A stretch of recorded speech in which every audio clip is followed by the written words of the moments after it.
না না না ঠকাই তো না, আপনারা বালা জিনিস দিব। আমি যতবার কিনতে যাই আমার ঠকায়। একটু কষ্ট করে ধরেন 1,000 টাকার লন। আসসালামু আলাইকুম দর্শক, চলে আসলাম লাকসাম দৌলতগঞ্জ বাজার। একজন অসহায় ব্যক্তির মানবতা পরীক্ষা করব। যদি উনি মানবতা জয় হয় তাহলে রমজান উপলক্ষে ওনার জন্য রয়েছে আকর্ষণীয় পুরস্কার। তো চলেন এরকম অসহায় ব্যক্তি খুঁজে পাই কিনা। আসসালামু আলাইকুম চাচি, ভালো আছেন নি? হ্যাঁ, দেখলাম তো অনেকক্ষণ ধরে আপনি সাহায্য করছেন। কেউ সাহায্য জানান না রে? আমি তো বিপদে পড়ে গেছি, আমার একটা উপকার করবেন নি? আমি গরুর মাংস কিনতে গেলে আমার হাতের আড্ডি চর্বি দিয়ে দেয়, আমার সবসময় ঠকায়। আমরা যদি যান আমরা ভালো জিনিস দিব, একটু কষ্ট করে আমার 1 কেজি গরুর মাংস আনি দেন না। না না না ঠকাই তো না, আপনারা ভালো জিনিস দিব। আমি যতবার কিনতে যাই আমার ঠকায়। একটু কষ্ট করে ধরেন 1,000 টাকার লন। লো একটু ভালো চাই, গরুর মাংস 1 কেজি লইবে না, আড্ডি চর্বি ছাড়া। আমি এনে দাঁড়াইছি, হ্যাঁ একটু কষ্ট করে যান। দর্শক, চাচি কিন্তু আমি 1,000 টাকা দিছি। এখন 1,000 টাকা নিয়ে কি চাচি চলে যায় নাকি আমার জন্য গরু মাংস নিয়ে আবার এখানে আসে? আপনার ধৈর্য সহকারে ভিডিও দেখেন না টেনে। দর্শক, চাচিকে ফলো করতে করতে চলে আসলাম। চাচি কি গরু মাংস কিনে কিনা একটু দেখো তো।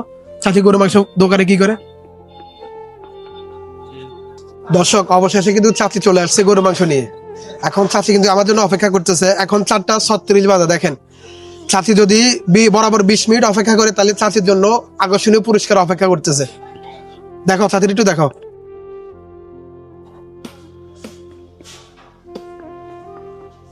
দর্শক, অবশেষে 5 মিনিট হয়ে গেছে। এখন দেখতেছি চাচি অলরেডি পাগল হয়ে গেছে। এখন আমার শুধু ডাকতেছে আর খুঁজতেছে। এখন আমি আর অপেক্ষা করতে পারতেছি না, চাচির সাথে ডাইরেক্টলি কথা বলি। চলেন তাহলে।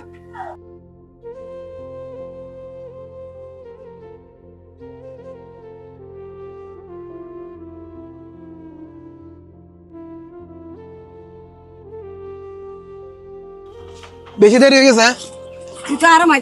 আরে আর গাড়িটা রাস্তা ধুয়েছি তো, রাস্তা তো যদি হুন্ডাটা যদি কেউ লয়ে যাই এলে হুন্ডা চাইতাম গেছি। আনছেন নি গরু মাংস? আনছেন নি? ঠিক মতো দিছি নি মাংস? দেশি গরু কেন কোন আড্ডুটি জানো না? অনেক সময় তো আমরা গেলে তো আড্ডি চর্বি দিয়ে দেবো, বুঝুন না? আপনারা অবশেষে ভালোটি দিব বলো। তো দর্শক, ফোনে টেকনিক্যালি সমস্যার কারণে বাকি ভিডিওটা করতে পারি নাই। আসলে গরু মাংসগুলো কিন্তু চাচির জন্য আমি কিনছিলাম। চাচিকে অনেকক্ষণ ধরে দেখছিলাম, চাচি সাহায্য করতেছে পুরো বাজারের মধ্যে, কেউ ওনাকে টাকা দিচ্ছে না। তো পরে আমি চিন্তা করলাম যে চাচির দিয়ে একটা পরীক্ষা করি। চাচি যদি পরীক্ষা পাস হয় তাহলে গরু মাংসগুলো ওনার জন্যই।